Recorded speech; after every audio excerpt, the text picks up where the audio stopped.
제가 한번 기도하겠습니다. 자비하신 하나님, 오늘도 하나님 앞으로 우리를 불러주셔서 감사합니다. 주님, 우리의 마음 활짝 열어 하나님을 기쁘시게 하는 귀한 예배 되게 하여 주시옵소서. 성령님 이 자리에 함께 임재해 주시고, 주님, 우리의 심령만으로 주님을 예배하는 것이 아니라 하나님, 주의 성령께서 우리를 도우셔서 주님 신령과 진정으로 주님 예배하게 하여 주시옵소서. 예수님의 이름으로 기도 올리옵나이다. 아멘. 오늘 어린이 주일입니다. 자기 가족 가운데, 자녀 가운데 어린이가 있으신 분들은 의미가 있겠지만 이미 다 커서 시집장가 보내신 분도 있으시고, 시집장가 보낸 그 자녀의 어린이가 있는 그런 할아버지 할머니들도 있으실 텐데, 오늘 어린이 주일 그냥 단순히 어린이들만 생각해서 박수 한번 보내주고 좋은 어른이 돼야 되겠다, 어린이들 정말 사랑해주고 좋은 것들 나누어줘야 되겠다 하는 것으로 지나가는 그런 주일이 되지 않아야 되겠다 하는 그런 마음으로 기도했었습니다.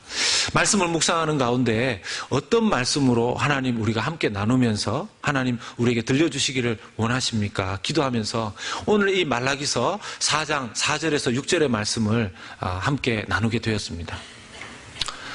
여러분, 한국 사람들이 얼마나 교육열이 높으신지 알죠? 한국 사람들이 만들어낸 여러 가지 단어들이 있는데 그 중에 한 가지가 또 기러기 가정입니다. 여러분, 기러기 가정이 한국 사람들이 최초로 만들어낸 것입니다. 교육열이 많은 여러 민족들이 있지만 한국 사람들만큼 교육열이 높은 그런 민족도 없을 것입니다. 지금 한국에 가보면 아침에 학교 간 아이가 저녁에 늦도록 잘 돌아오지 않습니다. 가출한 것이 아니고 수많은 학원을 다녀야 되기 때문에 집에 돌아올 시간이 없다는 것이죠. 그래서 어린아이일 때부터 아이들이 스마트폰 하나씩을 다 쥐고 있습니다. 집에 돈이 많아서가 아니라 그 아이가 어디에 가 있는지 정도를 늘 엄마하고 통화하거나 이렇게 하기 위해서라는 것이죠. 한국에 성공하는 자녀로 키우기 위한 3가지 요소가 있다, 이런 이야기 제가 좀 들었었는데요. 그런 이야기가 실제인지 저는 미국 와서 들었기 때문에 한국의 자료들을 좀 찾아보니까 실제로 한겨레 신문에 이런 기사가 실렸습니다. 자녀 교육의 성공 요소 3가지. 첫 번째, 엄마의 정보력. 두 번째, 아버지의 무관심. 세 번째는 할아버지의 재력. 이렇게 나오더라고요. 저는 그 3가지를 들으면서 안 그래야 되는데 고개가 왜 끄덕여지는지. 문제는 이게 한국 사람들만의 성공의 자녀의 비결이라고 생각을 했었는데요. 한겨레 신문에서 찾아낸 게 뭐였냐 하면 영국의 옥스퍼드 대학과 더햄 대학이라는 곳에서 연구를 좀 했는데 46년생, 58년생, 70년생 들을 대상으로 영국 사람 17,000명을 조사를 했습니다. 이게 어느 특정한 띠입니다. 그죠? 네. 왜 그 띠를 조사했는지는 잘 모르겠습니다. 한번 물어보십시오. 58년생 분들 여기 계시거나 70년생, 46년생 계시면 그 17,000명을 대상으로 참 희한하죠. 그런 연구도 이렇게 하는가 봅니다. 학자들은. 이런 연구를 해보니까 할아버지, 할머니가 사회적인 계층상 상위층에 해당될 때 손자, 손주, 그러니까 손주들 그룹에서 약 80% 정도까지나 되게 사회 상위층 계층으로 올라가더라는 것입니다. 이게 정말 중요한 역할을 한다는 걸 보게 됩니다. 단순히 당대의 그 자녀들을 잘 키우는 것도 정말 중요하지만 어떻게 보면 신앙이든 사회적인 요소이든 할아버지 할머니 때로부터 흘러내려오는 것이 얼마나 중요한가 하는 것을 보여주는 그런 학적인 연구 데이터라는 것이죠. 이런 것들을 볼 때 여러분, 사회에서 성공하게 되는 계층만 그런 것이 아니라 영적인 부분도 그런 것이 참 많다는 걸 생각하지 않을 수가 없습니다. 그 부모님의 신앙, 할아버지 할머니의 신앙 얼마나 중요한가 하는 것이죠. 오늘 이 말씀을 통해서 우리가 우리 스스로 부모가 하고 있는 교육에 대한 생각, 내가 내 자녀들을 어떤 관점을 가지고서 키우고 있는가. 오늘 좀 이 설교의 내용이 좀 무거울 수 있습니다. 자녀 생각하고 자녀에 대한 교육 생각할 때 무겁지 않는 분이 아마 없으실 거예요. 일부 예배 설교를 하고 나서도 이렇게 나가시는 모습이 자녀에 대한 설교이기 때문에 자기 자신에 대한 것이면 자기가 결심하면 되는 것이지만 자녀에 대한 부분들은 누구도 장담할 수 없는 부분이기 때문에 어떤 측면에서 무거운 마음을 가지고 기도하시고 또 예배당을 나가시는 것을 봤습니다. 좀 진지한 이야기가 될 수 있고 진지한 설교가 메시지가 될 수 있는데 다 함께 오늘 이 말씀을 들으면서 하나님, 오늘 우리가 진지해지고 하나님 앞에 심각해짐으로 말미암아 부모님이 좀 심각해지고 진지해져서 자녀들에게 도움이 된다면 100번이고 1000번이고도 할 수 있는 여러분들이신 줄로 믿습니다. 오늘 함께 그런 말씀을 나누고 기도하는 시간 가지고자 합니다. 한국의 이혜령 교수님이라고 여러분 한국에 석하 계신 교수님 아시죠?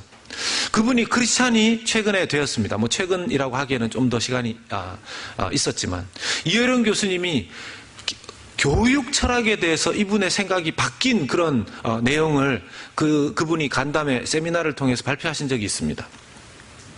이혜령 교수님이 생각한 교육 철학의 핵심이 성경에 쓰여 있더라는 것이죠.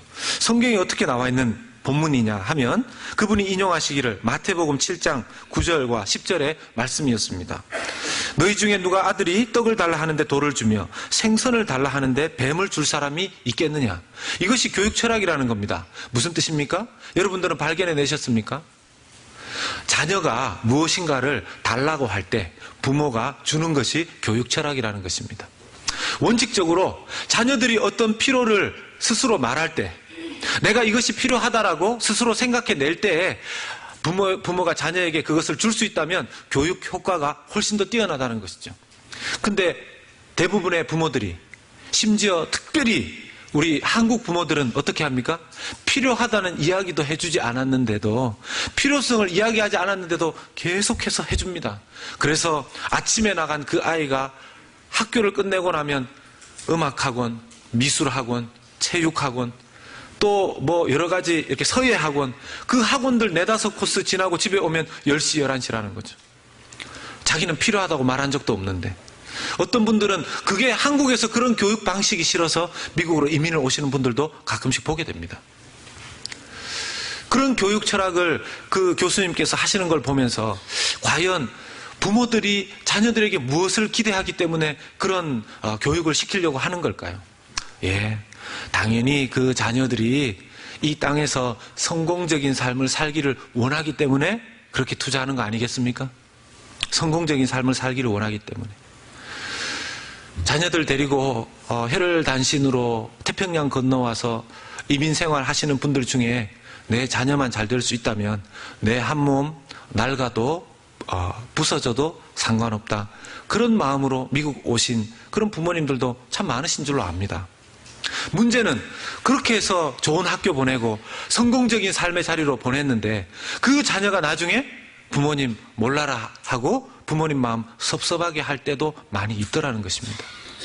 그 자녀에게 좋은 거 주려고 했었는데 남아있는 것이 무엇이길래 정말 내가 해주려고 했던 것이 무엇이길래 그 아이가 그렇게 되었는가.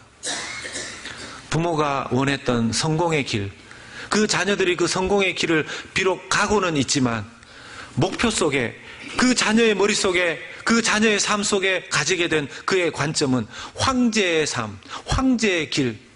우리 부모님이 나에게 주려고 했던 그 성공은 이 땅을 황제처럼 왕처럼 떵떵거리면서 살아가기를 원했던 그 부모님이 아닌가. 그래서 그걸 나는 얻었으니 나는 이제 행복을 누리면 되지. 이제 누가 나의 행복을 침해할 수 있는가라는 생각이 자기 부모에게까지 이르는 경우가 있더라는 것입니다. 우리 사랑하는 부모님들, 사랑하는 자녀가 이 땅에서 성공하기를 다 원하시겠지만 황제의 길을 가는 성공자가 되기를 원하십니까? 예수님의 길을 가는 성공자가 되기를 원하십니까? 한번 가슴에 손을 얹고 생각해 보십시오. 물론 어떤 분들은 얘기하실 겁니다. 예수님의 길을 가는 성공자, 그거 뭐 목사나 선교사나 그런 예수님 광적으로 믿는 사람 그런 거 얘기하는 거 아닙니까? 아니죠. 여러분, 예수님의 길을 가도 이 땅 가운데서 사람들이 보기에 누가 마치 저 사람은 예수님을 믿어도 참 복을 많이 받는구나 이렇게 평가받는 그런 자녀들도 있을 것이고 예수님을 믿기 때문에 스스로에 의해서라도 헌신의 길을 가서 어렵고 힘든 길을 스스로 찾아가는 그런 자녀들도 있을 것입니다. 중요한 건 하나님 보시기에 그 사람이 가는 그 길에서 성공자이냐 하는 것을 우리의 자녀들을 통해서 다시 한번 생각하자라는 것입니다. 오늘 말씀 가운데 우리가 이 말라기서 4장 4절부터 6절의 말씀, 말라기 성경은 구약 성경의 마지막 성경입니다. 말라기라는 선지자가 이 예언을 하였죠. 이 예언을 하면서 하나님께서는 말라기 선지자를 보내어놓고 이제 구약에 나오는 마지막 선지자로서의 예언, 우리는 성경으로서 말라기서 1장, 2장, 3장, 4장을 가지고 있습니다. 이 1, 2, 3, 4장의 말씀이 끝난 이후에 이스라엘 역사 가운데 다시 성경이 쓰여지기 전까지 약 400년의 공백 기간이 있습니다. 이것을 신구약의 중간기라고 합니다. 어둠의 기간이고 계시가 끊어진 기간이었습니다. 하나님께서 400년 동안 전혀 이스라엘 자녀들에게, 자손들에게 말씀하시지 않았던 기간입니다.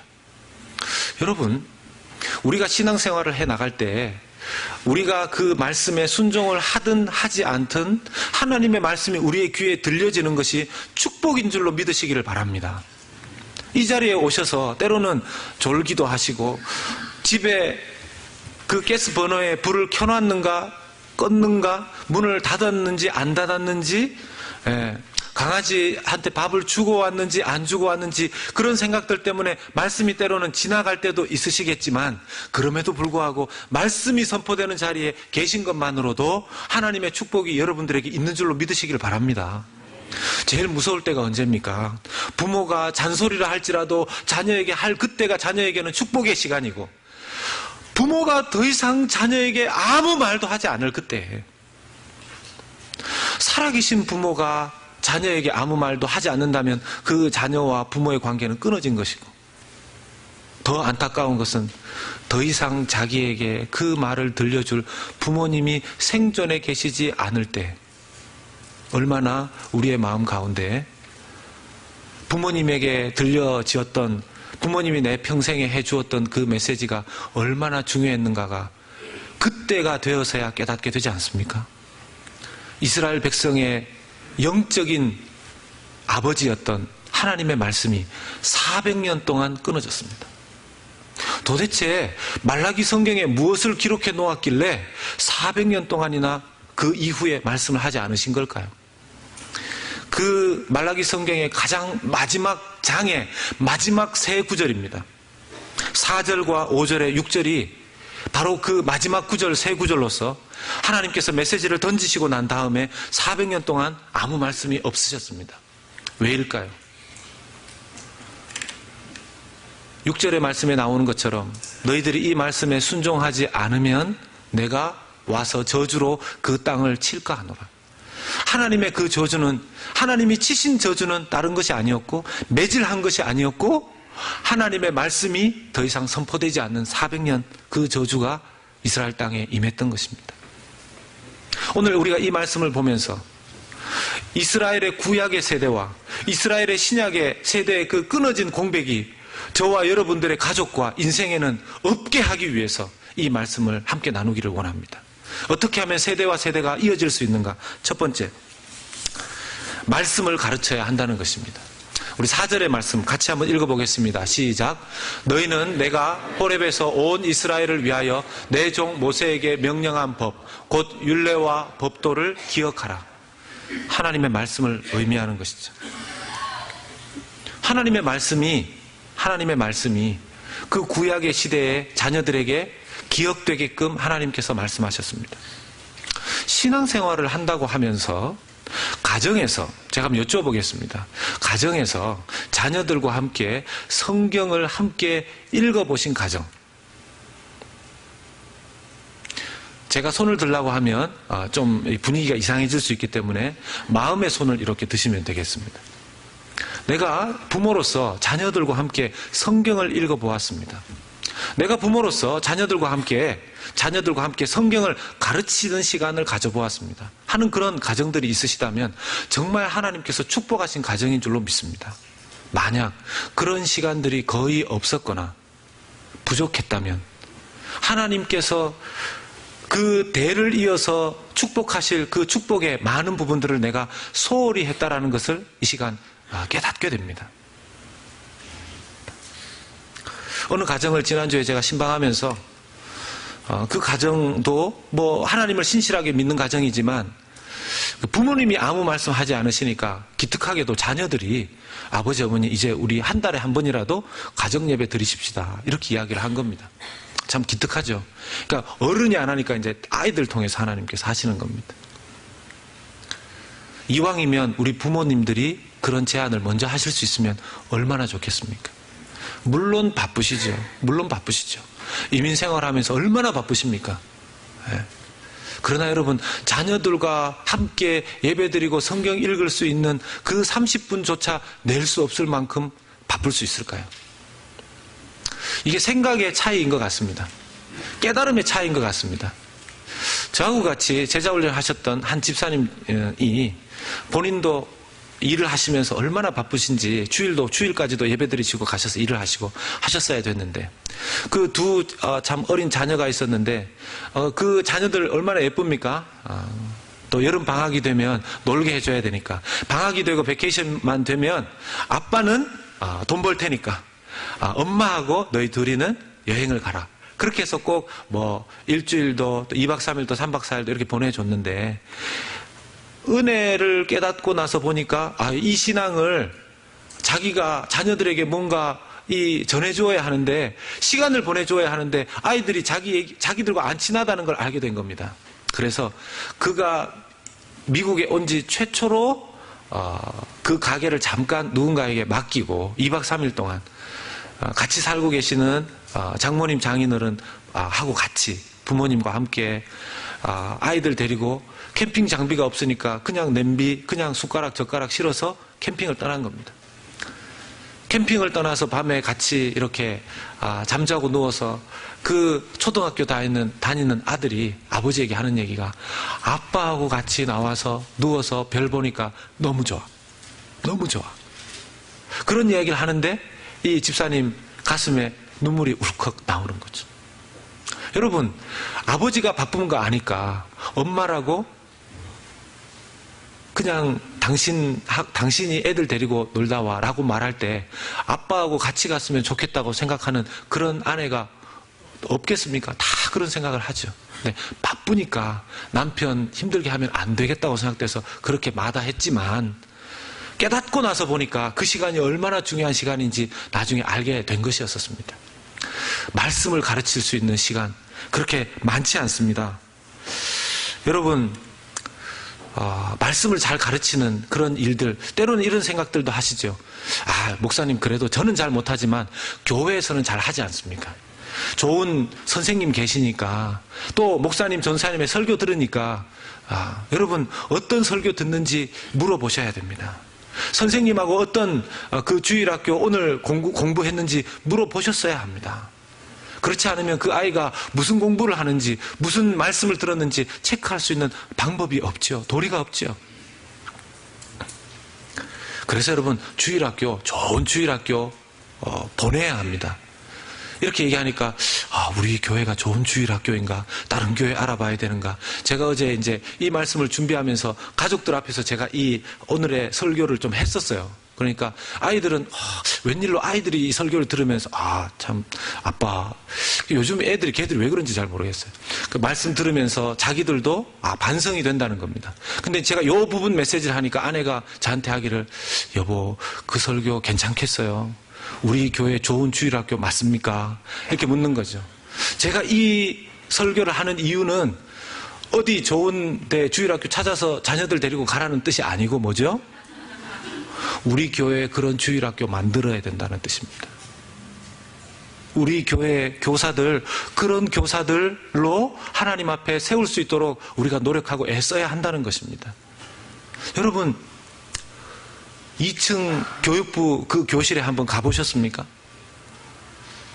제가 오늘 점심때 요즘 계속 얘기하고 있는데 아이들이 노는 놀이터 거기 가보면 이렇게 잡초들이 막 자라 있어요. 이미 어르신들이 되어 있고 그런 아이들이 없는 그런 가정에서는 거기 잘 가보시지 않죠. 보시더라도 우리 애들이 갈 곳은 아니니까 그렇게 신경 안 씁니다. 이제 몇 명 집사님들과 몇 명 장로님들이 가셔서 이제 심각하게 고민하시는 거죠. 이렇게 바라보면서 저걸 어떻게 해야 되는가? 저걸 어떻게 해야 되는가? 뭐 어떻게 하겠습니까? 어떻게 해서라도 손을 봐야죠. 왜요? 우리 다음 세대 아이들이 놀 공간이니까. 주일학교 아이들이 놀 공간, 더 중요한 건 뭡니까? 하나님의 말씀을 잘 가르치는 교사들로 지금 세워져 있는가? 그게 우리 교회 앞으로 미래이기 때문에 그렇다는 것입니다. 특히 어머니들. 저희 참 성공적인 자녀 교육의 세 가지 요소, 한국에서 말하는 아버지의 무관심. 제가 참 그게 와닿았는데요. 제가 목사이지만 집에서 애들을 가르칠 시간이 없다는 겁니다. 밖에 나가서는 성경 가르치고 설교하고 그렇게 돌아다니면서. 결국 그 몫의 큰 부분이 아내인데요. 예, 아이들에게 성경 가르치는 거 쉽지 않습니다. 성경 읽히는 거 쉽지 않습니다. 씨름이죠. 여러분 보니까 돌도 되기 전에 애가 아이패드는 짝짝 봅니다. 대단하죠. 예, 돌도 되기 전에. 예, 울던 아이도 그런 태블릿 PC 하나 얹어주면 그냥 그거에 집중해 있습니다. 예, 설교를 해도 그렇지 않은데 참 이 태블릿에 나오는 그 아이들의 대통령 뭐 누구라고 하던데 그보다도 이게 영향력이 약한. 그런데 그런 아이들 데리고 성경에 집중하게끔 한다는 거 쉽지 않습니다. 제가 지난번에도 이 말씀과 관련된 설교를 한번 한 적이 있는데요. 누구라도 성경을 가르치기 위해서 성경 교사를 찾는 부분 말씀을 드렸을 때 딱 한 분이 저한테 와서 목사님 심각하게 고민합니다. 우리 손자들한테 성경 교사 과외로 한번 시켜주고 싶습니다. 예, 나중에 제가 확인은 못했지만 그런 마음이라도 먹으시는 게 저는 얼마나 귀한가 이런 생각을 했습니다. 여러분 자기 자녀 매스 떨어질까봐 수학학원 보내고 프라이빗 레슨 시키고 또 운동 경기 떨어지게 할까봐 스위밍 프라이빗 교사 붙이고 테니스 그렇게 튜터 붙이고 그렇게 하는데 성경을 더 잘 알게 하기 위해서 그런 일을 우리가 해본 적이 있는가 하는 부분을 돌아보게 됩니다. 그래서 자연스럽게 두 번째를 돌아보게 됩니다. 5절에 나오는 말씀을 통해서 보게 됩니다. 5절 말씀 같이 한번 읽어보겠습니다. 시작.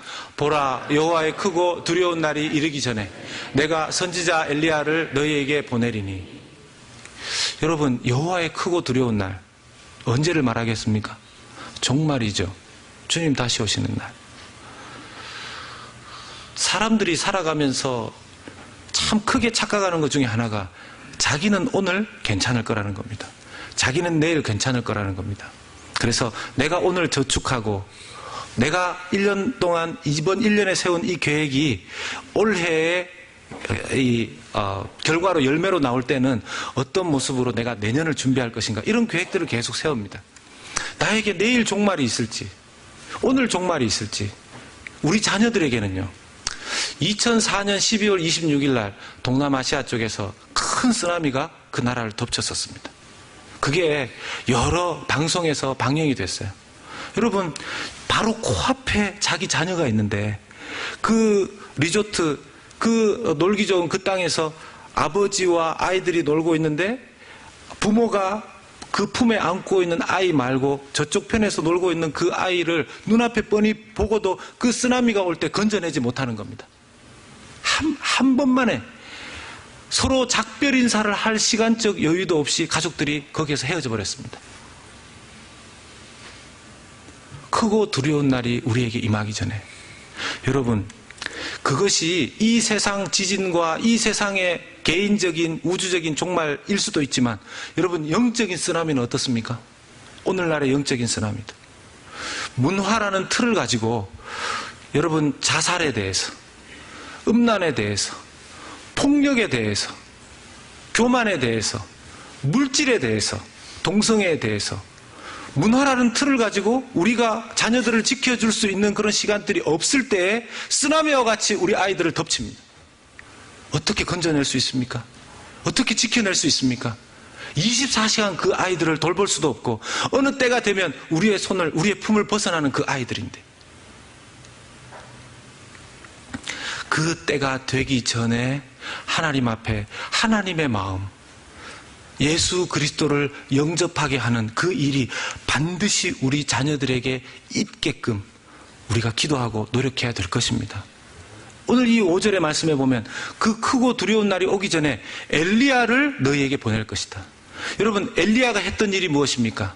그 아합이 살아 있었던 그때 당시에 온 이스라엘이 우상을 섬기고 만몬신, 물질주의를 따라갔을 때, 하나님을 믿는 이스라엘 백성들조차 그렇게 살아갈 때 엘리야가 등장했습니다. 그러면서 우상을 따르는 선지자들을 책망하고 이스라엘 백성들에게 회개의 메시지를 선포했었습니다. 그때 그 엘리야가 했던 일들이 무엇이었냐 하면, 하나님께서 너희들을 사랑하시니 회개하고 다시 하나님 아버지 앞에 나오라는 것이었었죠. 오늘날도 이 엘리야와 같은 자를 마지막 종말과 심판의 전에 이 땅에 우리에게 보내주신다는 것입니다. 예수님 당대에도 예수님 오시기 전에 이 엘리야와 같은 마음을 가지고 그 사자를 보내셨습니다. 세례 요한이었었죠. 오늘날도 하나님께서 그렇게 우리에게 하나님의 마음을, 하나님의 심정을 깨닫게 해주기 위해서 하나님의 사자들을 보냅니다. 그것이 저 같은 목회자일 수도 있고요, 옆에 계신 어떤 집사님들, 장로님들, 권사님들일 수도 있습니다. 누군가가 자꾸 나에게 집사님, 또 우리 사장님, 누구누구님, 하나님이 우리 누구 사장님 찾고 있습니다. 부르고 계십니다. 하나님이 우리 집사님 이 교회 방학 오래 하셨는데, 어떤 분들 제가 보면요, 이렇게 저희 교회 이렇게 나오시는 분들 중에서 이렇게 신앙생활 쭉 하셨대요. 그러다가 우리 교회 이렇게 다시 나오셨다고 얘기하시는데, 몇 년, 그러니까 얼마 만에 나오셨습니까? 그러면 뭐 5년 얘기하시는 분, 10년 얘기하시는 분, 15년 얘기하시는 분, 20년 얘기하시는 분, 이렇게 얘기해도 놀라지 않으시는데, 그래서 제가 그분이 당황할까봐 그렇게 얘기합니다. 예, 좀 길게 방학하셨네요. 길게 방학하셨네요. 그래서 제가 늘 그런 분들에게 말씀드립니다. 이제 계약하셔야죠. 이제 계약하셔야 돼요. 누군가가 그분에게 가서 하나님께서 부르십니다, 오십시오라고 말했다면 그분이 바로 엘리야인 것입니다. 우리 자녀들에게는요, 하나님의 마음을 가르쳐줄 이 엘리야와 같은 사람을 여러분들이 찾으셔야 됩니다. 엘리야를 찾으셔야 됩니다. 엘리야를 찾으셔야 됩니다. 보니까 어떤 분들 자기 자녀가 이 바이올린에 소질이 있다 이러면 비행기 타고 어떤 좋은 선생님한테 레슨 시키러 타주에까지 보내시더라고요. 여러분, 정말 하나님의 마음을 가르쳐 줄 수 있는 좋은 성경 교사가 있고 그런 집회가 있고 그런 세미나가 있다는데, 혹시 거기에 비행기 티켓 돈 주시면서 보내보신 적 있으십니까? 아니, 타주까지 아니더라도 이 근처에서 또 어떤 시간에, 여러분, 이번 여름에 자녀들 한번 생각해 보십시오. 이번 여름에 저처럼 제 딸아이가 11학년이고 둘째가 8학년인데 이제 SAT도 그렇고 뭐 이제 대학 가기 위해서 뭐 그렇죠. 그 아이의 다음 진학 문제에 대해서는 관심이 많지만 또 숙제가 더 하나 있습니다. 그 여름 시간 동안 내 자녀들의 신학 문제는 어떻게 할 것인가. 엘리야 같은 사람을 만나게 해줘야 되는 거죠. 엘리야를 찾게 해줘야 된다는 것입니다. 좋은 책, 그 아이에게 좋은 책을 소개해 주는 것도 엘리야를 만나게 해주는 것일 수 있습니다. 좋은 CD, 좋은 세미나, 집회 알아보시고 보내는 것, 좋은 것이 될 것입니다. 한국 분이신 우리 김충곤 교수님께서 자마 선교회라는 걸 만드셨죠. 그 자마 선교회에서 보면 여기에 이제 고3인, 이제 12학년 마치고 대학 들어가기 전에 잠깐 오리엔테이션 할 수 있는 기독교 아카데미가 만들어져 있습니다. 거기에 부모님들이 또 보내시기도 하고요. 대학교 1학년을 졸업하고 한 사람들 대상으로만 받는 GLDI라고 4개월 동안 캘리포니아에 있는 그 대학 한 군데를 빌려서 강좌를 열어서 학기처럼 그렇게 운영하는 그런 코스도 있습니다. 거기에 가게 되면 정말 좋은 강사들이, 세계적인 기독교 그 사역자들 중에서 석학들이 거기에 옵니다. 여러분들 닥터 오스기니스라고 소명이라는 책도 쓰고 아주 굉장한 그런 학자가 있습니다. 그 닥터 오스기니스 같은 사람이 자기가 자발적으로 그런 스쿨이라면 내가 가서 강의하겠습니다.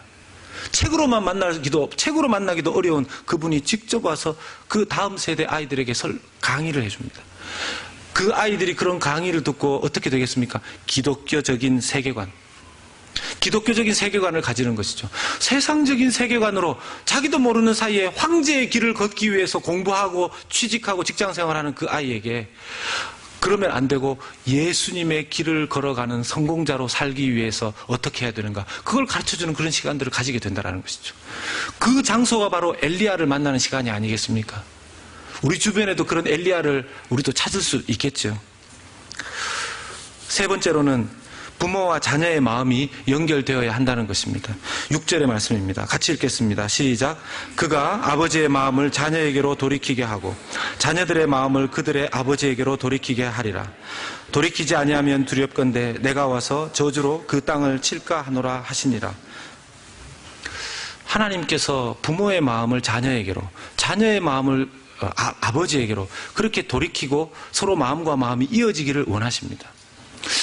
이것이 왜 중요한가 하면 하나님께서 주신 그 믿음은요, 계승이라는 원리를 따라서 이어지기 때문에 그렇습니다.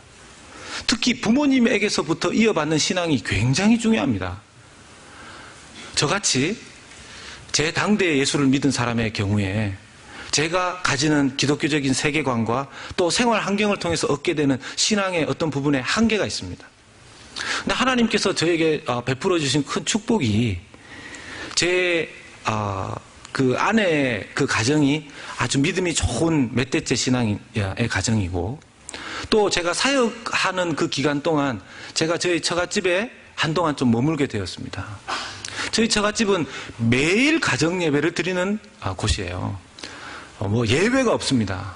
제가 아내 어렸을 때 이야기를 들어보면 학교에 늦더라도 예배는 드리고 가야 됐다라는 거죠. 밥을 못 먹더라도 가정 예배 드리고 가야 됐었더라는 거죠. 그래서 그 신앙의 계승을 따라서 힘들고 어려울 때 그 신앙의 계승이 그 자녀들의 그 내려진 그 신앙의 뿌리가 얼마나 강한지, 그건 다를 수밖에 없다는 것을 보게 되었었습니다. 하나님께서 부모의 신앙이 자녀에게, 또 자녀의 마음이 부모에게 이어지게 되는 것들. 여러분, 부모가 그냥 하나님 앞에 선택받으면 자연스럽게 그 자녀가 주님 앞에 돌아오는 게 아니더라고요. 성경의 예를 한번 보십시다. 여러분, 야곱이 하나님 앞에 선택된 특별한 하나님의 사람 맞습니까? 그런데 야곱을 통해서 나중에 하나님께서 소위 12지파를, 그 12명의 아들들을 통해서 만들어내십니다. 그것이 하나님의 섭리였죠. 야곱에게서 태어난 그 12명의 아들들 중에서 그 앞에 그 장자로부터 해서 아들들을 보면요, 야곱이 하나님께 택함을 받고 은혜 가운데 태어난 아들임에도 불구하고 그 아이들이 뭐 전쟁하고 싸우고 난폭하고 폭력적이고 사고치고 그랬었습니다. 그러던 어느 날 하나님께서 야곱을 특별히 만나십니다. 야곱이 자기가 그 10명의 아들을 낳았던 그곳을 떠나서 이제는 자기 형 에서에게로 돌아가는 그 시점쯤에 야곱이 그 광야에서 하나님의 천사를 만납니다. 그리고 잘 아시겠지만 하나님의 천사와 그 야곱이 씨름을 하죠. 야곱은 알았습니다. 이 천사가 다름 아닌 하나님이라는 것을. 그래서 이 하나님과 씨름을 합니다. 그 씨름하에 낸 목적이 뭐죠? 야곱은 영적인 센스가 아주 뛰어난 사람이었기 때문에 그냥 이 하나님을 그냥 보내면 절대로 안 된다는 것을 알고 있었습니다. 자기를 축복해 달라는 거죠. 자기를 축복해 달라는 겁니다. 그런데 하나님이 야곱을 그 전까지 주었던 축복 이상으로 축복할 수가 없었어요. 왜요? 야곱이 자기의 의지, 자기의 꾀, 자기의 지혜가 너무 강한 사람이었습니다. 그런 영적인 존재에는 여러분 아십니까? 하나님도 우리가 마음을 열지 않으면 못 들어오시는 영역이 있습니다. 우리가 마음을 열지 않으면 들어오시지 못하는 영역이 있습니다. 하나님이 강제로 우리의 마음을 부수고 들어오시는 분이 아닙니다. 인격적이신 분이기 때문에. 그래서 계속해서 요한계시록에 나오는 말씀처럼 우리의 마음을 두드리시는 거 아니겠습니까? 야곱이 그 하나님과 씨름하면서 하나님 보시기에 야곱이 그 튼튼한 두 다리로 어떤 상황과 환경 속에서도 살아남았던 그 의지로 하나님을 붙드는 걸 보면서 하나님이 야곱을 축복할 수가 없었습니다. 그런데 야곱의 의지가, 축복받겠다는 의지가 너무 강했기 때문에 하나님의 방법이 뭐였냐 하면 환도뼈를 치는 거였습니다. 여러분, 이 엉치뼈, 혹시 이 고관절 쪽에 문제가 있는 걸 경험해 보신 분 계십니까? 저도 그 운동을 하다가 이 고관절 쪽에 한번 이게 그 고관절에 염증이 생긴 거구나 느낀 적이 있습니다. 다리를 절게 돼 있습니다. 다리를 절게 돼 있어요. 야곱이 하나님과 씨름하고 그 환도뼈가 침을 받고 다리를 절게 된 이후에, 그렇게 된 이후에나 하나님이 여호와의 천사가 야곱을 축복하고 보내줬습니다. 야곱이 그때부터 인생이 달라졌어요. 한 번 더 하나님께서 야곱에게 말씀하시기를 이제 너는 더 이상 야곱이라고 하지 않고 뭐라고 부른다고요? 이스라엘이라고 하리라. 이스라엘이라고 하리라. 그때에 태어난 아들이 누구냐 하면 요셉입니다. 그 이후에 태어난 아들이 요셉이에요. 그리고 베냐민이고. 여러분, 하나님께서 그 전 아들들 태어나서 야곱을 통해서 양육받게 했지만 하나님께서 그 환도뼈를 치시고 다리를 절면서 이제는 내 두 다리의 힘을 의지하지 않고 하나님을 더 의지할 수밖에 없는 그 인생을 만든 야곱을 통해서 하나님께서 그때 그 이후에 영적인 이스라엘의 역사를 만들 요셉이 그 아버지 야곱의 손에서 길러지게 한 거였죠. 여러분, 우리의 자녀들 가운데 우리 자녀들을 변화시키고 싶다면 우리가 내려놓아야 될 것은 우리 자녀들이 아니고 그 전에 누굽니까? 우리 자신입니다. 변화되어야 될 것은 우리 자녀들이기 전에 우리 자신이라는 이야기입니다. 야곱은 그때 이후에 뛰지 못했습니다. 야곱은 그 사건 이후에 다리에 힘을 주고 걸을 수 없었습니다. 그래서 그는 기억했죠. 늘 내 인생에 의지하는 힘은 이제 내가 아니고 누구라고요? 여호와 하나님 한 분밖에 없다고요. 부모의 마음과 자녀의 마음이 이어지게 하려면 먼저 부모의 마음이 녹아야 됩니다. 마음과 마음이 이어지기 위해서 부모는 자녀들에게 투명한 대화를 하는 방법을 개발해야 됩니다. 로마서 10장 10절의 말씀에 보면 사람이 마음으로 믿어 의에 이르고 입으로 시인하여 구원에 이르느니라, 이런 말씀이 있습니다. 하나님도 그 사람의 마음에 가지고 있는 믿음의 고백만으로 만족하지 않으시고 입으로 고백을 듣기를 원하시는 분이십니다. 자녀들에게 우리가 말할 때 우리의 생각이 자녀들에게 전달될 수 있도록 우리가 입으로 꼭 말해 주어야 하는데, 특별히 사랑한다는 말 많이 하시죠? 그래도 미국은 이게 좀 영어로도 보편화되어 있지 않습니까? 옛날에 저도 잘 못했습니다. 근데 사랑한다는 말 서로 가까이 있을 때 많이 해줄 수 있으면 얼마나 좋겠습니까? 부모의 마음이 자녀들에게 전달되려면 말만으로는 또 안 되죠. 뭐가 또 필요하겠습니까? 뭐니 해도 머니가 아니고 기도죠. 기도. 어떤 분이 목사님, 어떤 분은 저한테 와서 그럽니다. 목사님, 우리 아이들 위해서 기도해 주십시오. 우리 아이들 위해서 기도하죠. 제가. 여러분, 제 기도에도 1순위, 2순위, 3순위, 4순위가 있습니다. 죄송하지만 제가 1순위로 여기 있는 분들을 다 기도하려면요, 집에도 못 가고 여기서 그냥 먹고 자고 그렇게 해야 됩니다. 집에 못 가고. 그러면 여기 계신 분들을 다 하루 종일 기도할 수 있습니다. 그래서 제 기도의 1순위, 2순위, 3순위에는 일단 1번 기도 제목 데일리 기도 프레이리스트로 올라가 있는 분들이 이렇게 있습니다. 여러 분들이 계신데 그 중에 아픈 분들이 또 들어가 있습니다. 그러니까 그런 아픈 것으로 기도 제목 1순위로는 안 들어오시는 게 서로 간에 유익이 있지 않겠나 생각이 들고요. 그래도 어떻게 합니까? 저는 아픈 분들이 어쨌든 1순위입니다. 아픈 분들이 1순위. 그래서 나도 목사님의 기도를 매일 좀 받아봐야 되겠다. 그런 걸로는 안 들어오시는 게 좋고요. 그리고 또 보면 자녀들 중에서 기도 부탁을 하신 분들이 있습니다. 이렇게 기도를 하는데, 여러분, 제가 그 자녀를 위해서 기도하는 게 간절하겠습니까? 그 부모님이 자녀를 위해서 기도하는 게 정말 간절하겠습니까?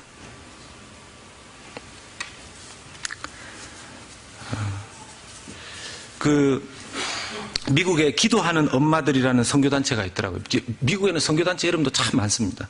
기도하는 엄마들이라는 선교단체 펄 니콜스라는 대표가 이렇게 말했습니다.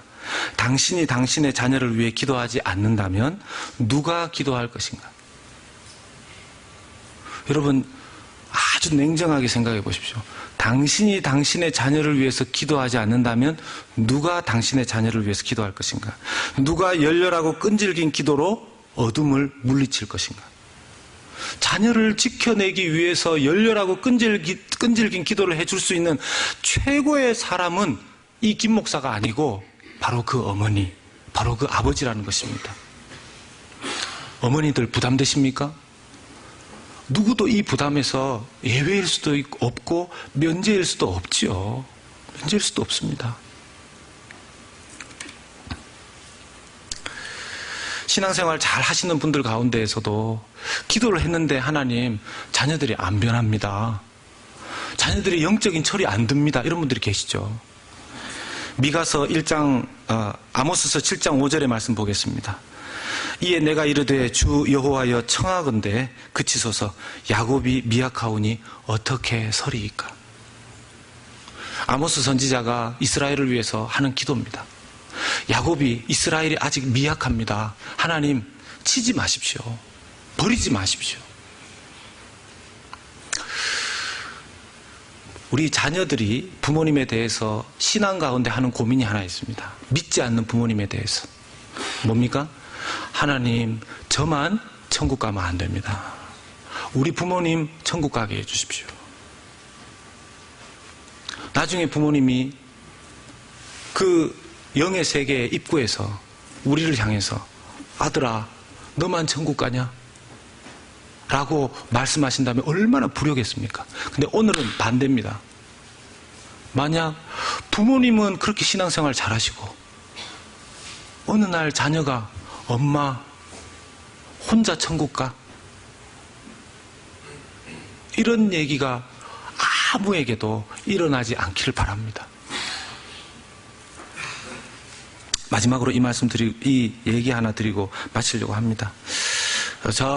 제가 전에 섬겼던 교회 중에서 어떤 한 집사님이 저에게 찾아오셨어요.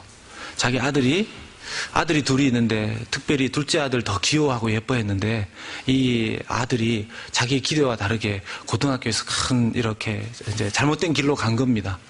어느 날 학교에서 전화가 왔는데 전화를 한 사람이 폴리스예요. 폴리스. 학교를 보냈는데 폴리스에서 전화가 왔다. 얼마나 가슴이 철렁하겠습니까? 폴리스가 이 아이가 이런 잘못을 저질렀으니까 아직은 미성년자이기 때문에 집으로 돌려보냅니다. 예.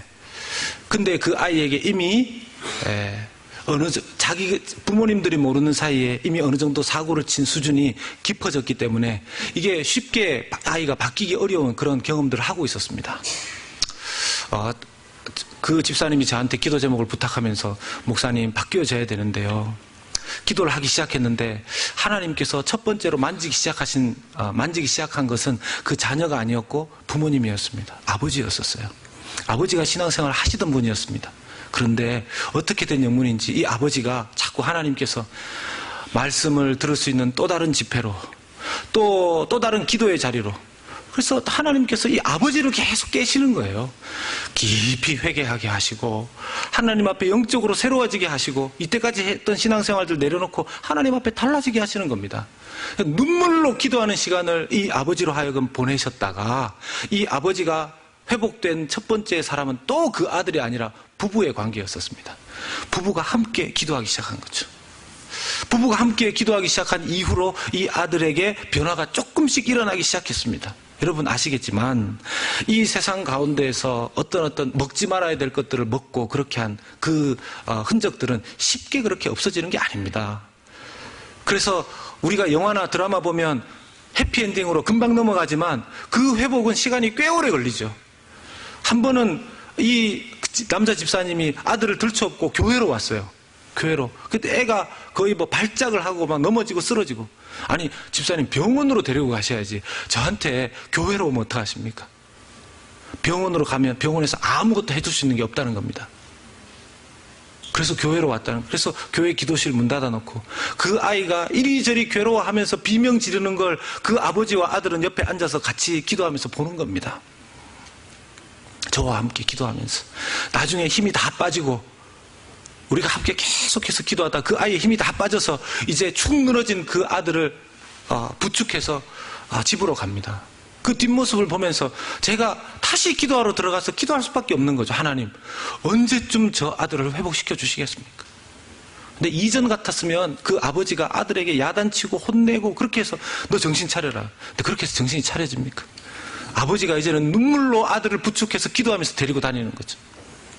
조금 그 아들이 회복되었을 때 그 가정이 함께 선교를 떠났습니다. 선교지에 가서 할 수 있는 게 뭐밖에 없습니까? 기도밖에 없죠. 그 아버지가 아들 둘을 데리고 선교지에 가서 같이 기도하고, 또 어떤 집회가 있으면 같이 가고, 그런 시간들을 보내서 한참의 시간이 흐른 후에 지금 그 아들은 이제 정상적으로 대학을 가서 교회에서 좋은 주일학교 교사로 청소년 아이들을 위해서 기도하고 지도하고 그렇게 살아가고 있습니다. 이 일이 쉽게 이루어진 것이 아니더라는 것이죠. 여러분, 우리에게 하나님께서 사랑하는 자녀들을 맡기셨습니다. 우리의 마음속에 있는 너무너무 좋은 것들 주고 싶은 그 마음, 자녀들이 언젠가 알아주겠지, 때가 되면 알겠지 라고 그냥 놔두지 마시고 말씀해 주시고, 같이 성경 읽으시고, 여행도 떠나시고, 친밀한 시간을 보내시고, 언젠가는 그 아이들과 함께 손붙잡고 기도하시고, 그리고 내가 너에게 물려주고 싶은 가장 소중한 것, 반드시 네가 세상에서 황제의 성공을 누리는 자가 아니라 예수님의 성공을 누리는 자는 꼭 되어야 한다 하는 그 말씀을 여러분들 자녀들에게 해주실 수 있으시기를 바랍니다. 우리 중에는 아무도 이런 영적인 자녀의 아픔을 보시는 분이 없으셔야 되고, 목사님 저는 육신의 자녀가 없는데요 라고 이야기할 분은 아무도 없으실 겁니다. 이 세상에 주님께서 나에게 영적인 자녀들을 충분히 주실 수 있었고, 또 내 마음속에 있는 바 그 하나님, 누군가에게 흘려보내야 되는 것. 내가 누군가의 엘리야를 만나서 신앙을 가지게 되었다면 나는 누군가의 엘리야가 되어서 하나님 아버지의 그 마음을 전해주는 그 책임 아무에게도 예외는 없을 것입니다. 그래서 마지막 날에 여러분, 우리가 가야 될 그 마지막 날에는 여기 계신 분들 포함해서, 우리의 자녀들 포함해서 그 다음 세대까지 가문 대대로 그 여호와 하나님의 성산에, 천국에 빠지는 분이 한 분도 없기를, 모두가 다 그 여호와의 성산에, 그 천국에 오르시는 저와 여러분들, 또 여러분들의 후손들 되시기를 예수 그리스도 이름으로 축원합니다. 기도하겠습니다.